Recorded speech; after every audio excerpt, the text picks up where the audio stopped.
for joining me today on this new moon for our do-it-yourself craft number 3. And our do-it-yourself craft for this month is our Smudge Wand and Herbal Bundle. So if you've ever heard of a Smudge Wand or Herb Bundle, they're typically used for some type of energetic cleansing of any sort. A lot of people are familiar with smudging through its traditional use in Native American cultures, and they're normally used in their particular rituals for either driving away bad spirits or negative energies, and to which outside in our, I guess you could say my pagan path, we use it for more of for ritualistic uses, for cleansing space, for cleansing somebody before they enter a circle.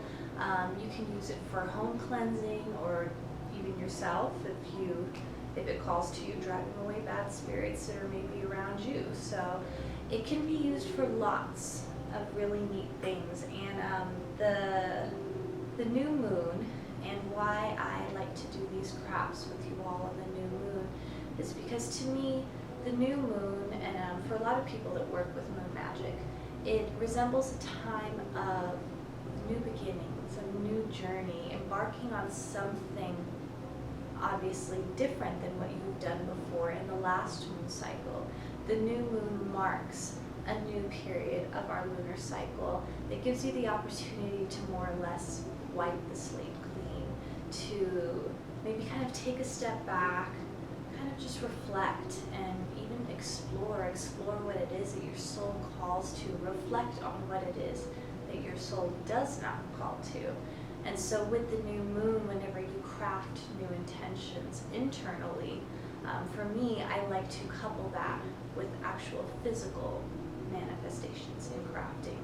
So with this kit, I would like to offer this to you all as an opportunity to create your own sacred tools, other tools that you will need of your own. You will need a hot glue gun, and then after you've made everything, you'll need some type of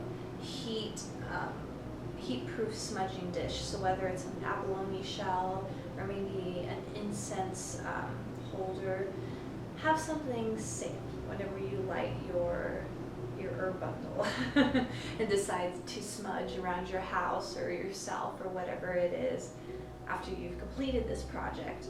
But come on back after you get your hot glue gun and a nice heat-proof smudging dish or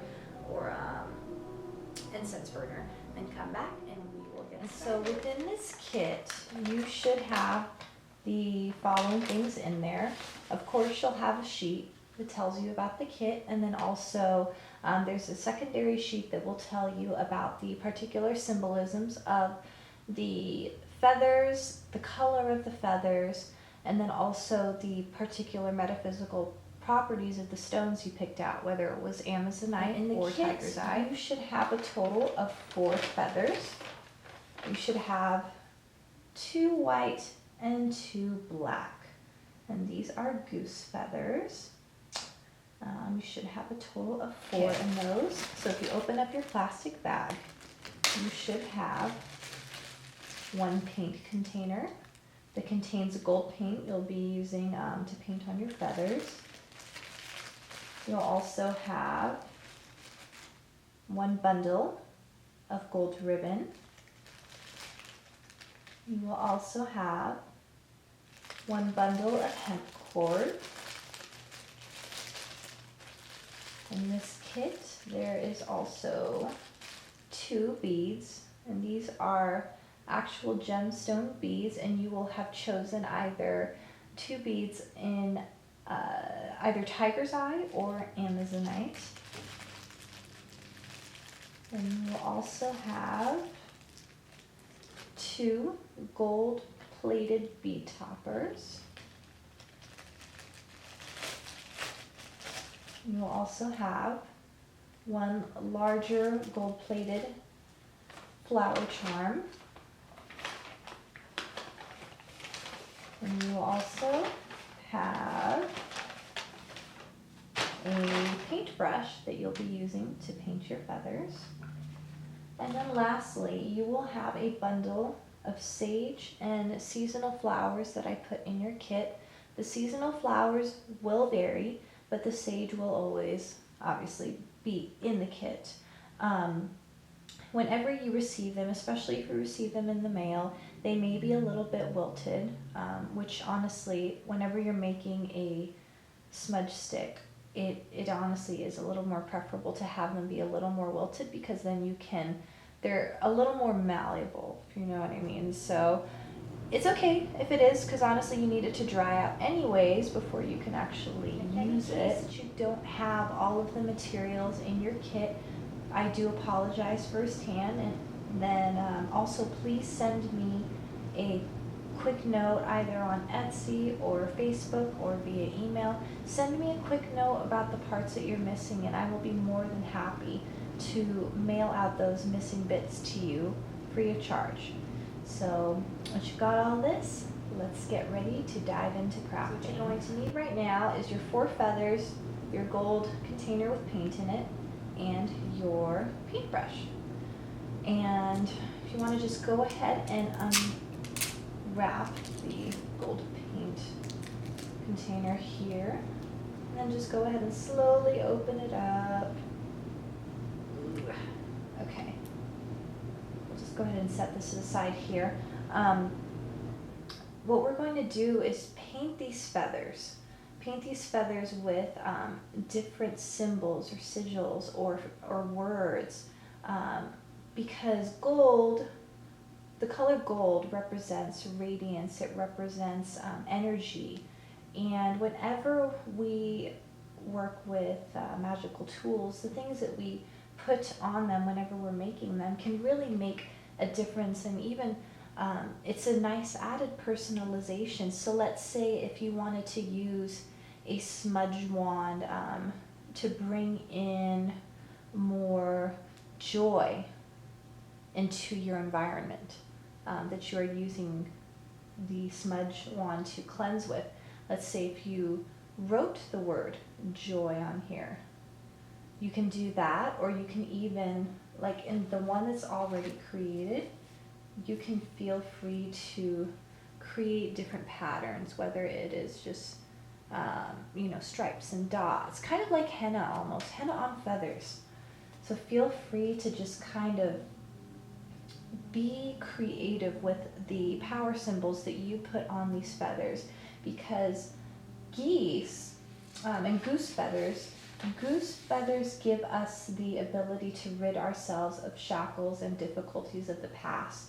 And to me, putting power symbols and inspirational words, they to me replace those shackles and difficulties with the things that I want to infuse with my environment or into myself.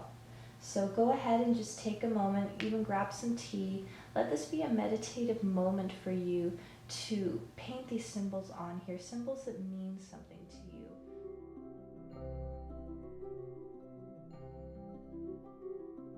Whenever you're done, just go ahead and set them aside. Even set your paint aside, because you honestly don't need it. Although I will say if you have all this leftover paint, you can always use it to paint other items on your altar or in your spiritual space. So whenever you are done with those, painting your feathers, just go ahead and put them off to the side and just let them dry for a moment. Give or take, I'd say they probably take about a half hour. Here in front of you, you have your sage bundle, and we'll just want to go ahead and unwrap it here. Oops. And you're actually going to want to keep this cord because you'll be using it for your actual smudge wand there. So go ahead and set that aside. And you want to grab your actual bundle of hemp here and just go ahead and unwrap it, and then also go ahead and grab your gold plated flower charm here. So what I like to do with this, I like this just kind of as a nice part to a handle, and what you'll do is you'll take one end of the hemp cord and you're going to want to pick a spot here, either on the left or right hand side, whichever, doesn't matter, and just go ahead and push one end of the hemp thread up and through one of the openings here. Same thing with the opposite side, bring the opposite end up and through another side of your flower charm here. You just want to make sure that the sides match, whichever spot you want to pull it through. And just pull it on through. And you have a nice kind of little handle charm on your handle that you will be creating. You want to just you want to measure the hemp cord here just to make sure that it's even, and mine is so not even. So what you want to do is lay out your bundle of flowers here, and the way that I usually like doing it is I like to even just slip the charm and hemp cord underneath, position the leaves accordingly, and then you want to just go ahead and grip the cord around the base of your sage bundle, and you're just going to do a nice little knot here. See, if you turn it around, you actually have a nice little handle here for your herb bundle. Some of your flowers might fall out a little bit here and there, but whenever you're weaving upwards, you're going to be able to catch them. Catch them and be able to weave them. So whenever you've got that done, just go ahead and flip your wand over and hold any remaining leaves in your hand. And what you're going to do is with each side that you have, you're going to crisscross from the front and then knot in the back. So crisscross front once and knot in the back. And I will show you exactly what that looks like. So let's say we do the first crisscross here, and then here, and then we flip it over, and then knot it.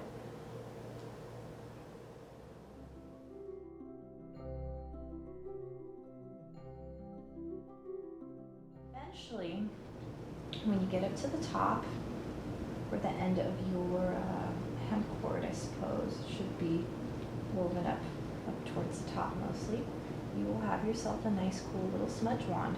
As far as the ends, you can just kind of tuck them in and around. No biggie. They burn anyways. And it's all good stuff. So after you have your sage and seasonal flower smudging bundle all made, our feathers are still drying. So we're going to actually want to go ahead and move on to make the little tassel charms that are going to go on our smudge wand. So we're going to go ahead and take our bundle of gold ribbon here, and it's actually, there's a bow tied on it, so you're going to want to go ahead and undo that bow. And that bow is actually what you're going to be using to tie onto the ends of your smudging wand. So just go ahead and straighten it out, pull it taut if it's a little too bendy looking or crinkly looking, and lay that out. And then you want to also go ahead and take your 2 gemstone beads, either an Amazonite beads or the tiger's eye. And you also want to grab your 2 bead toppers. So this part's pretty easy. You just want to go ahead and grab one end of your gold ribbon and just go ahead and put the bead topper through. So this is kind of a process. I like to bend the gold ribbon in half and then slowly, meticulously put it through the bead topper through the ribbon here. So go ahead and put that through, and then with the gold ribbon still half bent, now go ahead and feed your bead through here. And then just go ahead and feed it up far enough to where you can create a knot at the bottom here to hold the bead onto the gold ribbon. So go ahead and create a knot. So you do that with the bottom end. Just Just make sure you have a nice knot that's going to hold your bead and prevent it from falling off. And then go ahead and knot the top so that the bead doesn't move along your ribbon. And you can do 1 or 2 knots here on the top. That's completely up to you. And then do the same thing for the opposite side. Fold the gold ribbon in half here and slowly just feed your gold ribbon feed your gold bead topper into the gold ribbon. Sorry y'all, it's Sunday. And here you have your beautiful metaphysically charged beads that will be hanging from your smudge wand. These will be tied onto the end of your smudge wand whenever you have the handle ready. So just go ahead and set that aside as well. Okay, so at this point we have made our sage and seasonal flower herb bundle here with your beautiful little gold flower charm as a part of the handle. And then we have also made our very pretty gemstone tassels that we will be hanging on the ends of our smudge wand. We'll want to go ahead and grab those feathers now.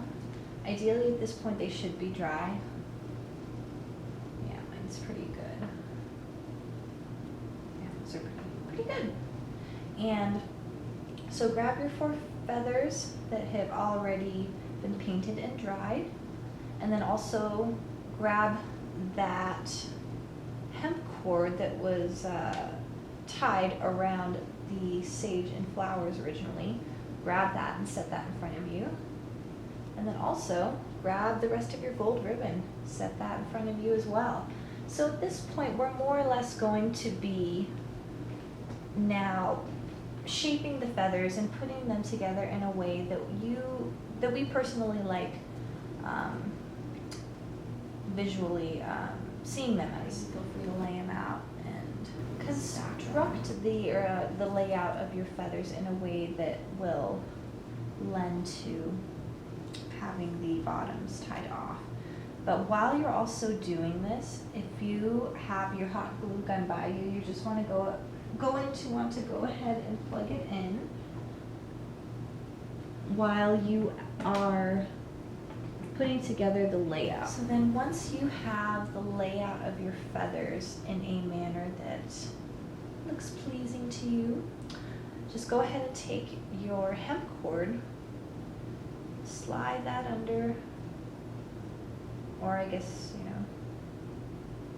could have just had it underneath the entire time, right? And then carefully wrap and tie your hemp cord along the bottom where all your feathers, and like I said, once you have them in a spot where you feel happy with the layout,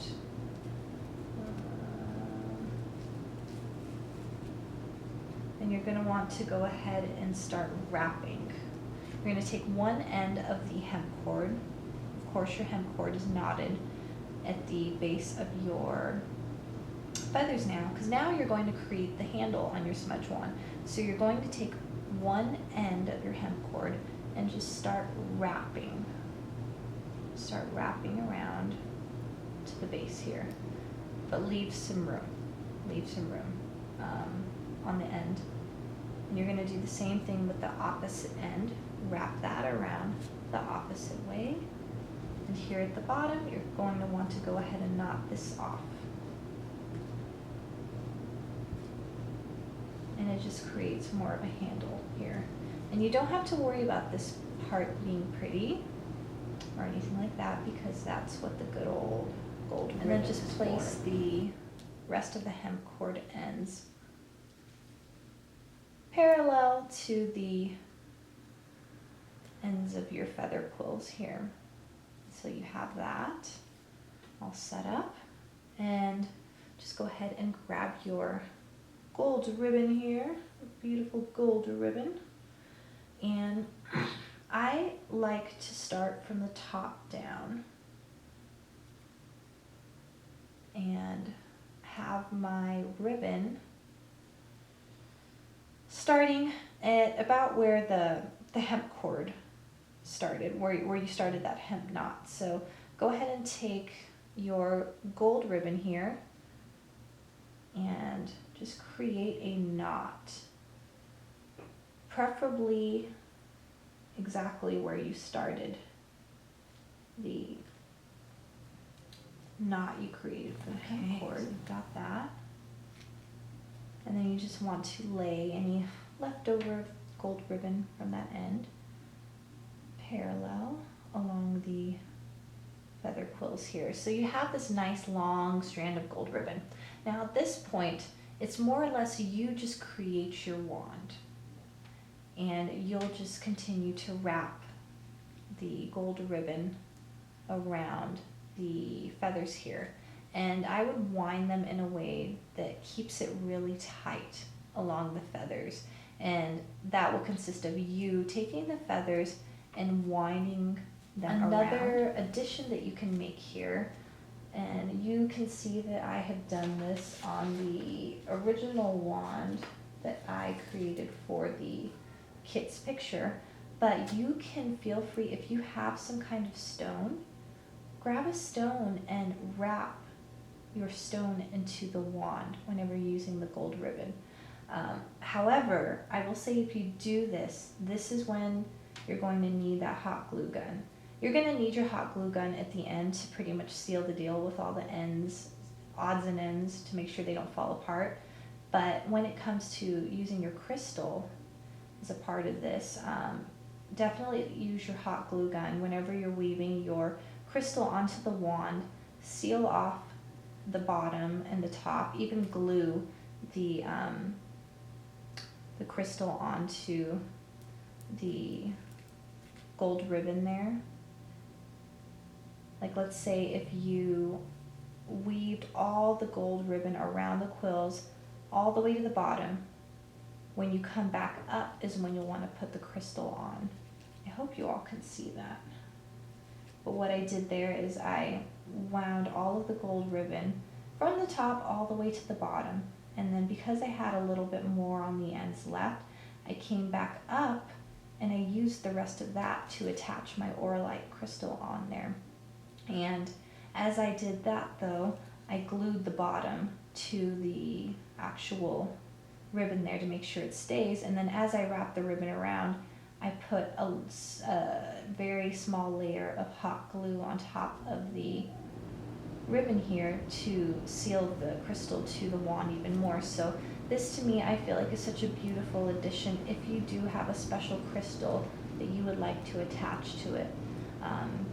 I prefer a flatter crystal, but if you have a nice like single or double terminated crystal, that could be great as well. But right now we're just going to make the basic wand, so we're just going to keep winding this gold ribbon around. Okay, once you've wound all of the gold ribbon around here, you want to go ahead and create a knot. And then you can just go ahead and take the rest and maybe tuck it under one of the loops here.